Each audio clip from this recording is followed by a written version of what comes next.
আগে গ্রামে এই শাকগুলো অ্যাভেলেবল থাকলেও এখন আধুনিকতার ছোঁয়ায় এগুলো আটি করে বিক্রি করা হয়।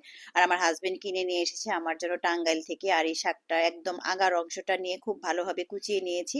আজকে আমি এই শাকটা দিয়ে একটা পিঠালি বানাবো। এটার নাম হলো খেসারি কালার শাক। এটা অনেকেই চিনে থাকবেন। আর এর জন্য আমি টাকি মাছ সিদ্ধ করে নিয়েছি। এখন এই কোচানো শাকগুলোর মধ্যে আমি আদা বাটা, পেঁয়াজ, এর মধ্যে হলুদের গুঁড়া, ধনিয়ার গুঁড়া, জিরার গুঁড়া, লবণ এবং পরিমাণে বেশ খানিকটা পানি দিয়ে দিয়েছি, কিছু পেঁয়াজ কুলিও দিয়ে দিয়েছি। এর মধ্যে অনেকটা কাঁচামরিচ দিয়ে ঢাকা দিয়ে এখন সিদ্ধ করে নেবো। এদিকে মাছটাও খুব সুন্দরভাবে বেছে নিচ্ছি। যখন শাকটা অনেকটা সিদ্ধ হয়ে এসেছে তখন এর মধ্যে বেছে রাখা টাকি মাছ আর এর মধ্যে জিরার গুঁড়া দিয়ে আমি বেশ কিছুক্ষণ জাল করে পানিটা অনেকটা কমিয়ে নিব।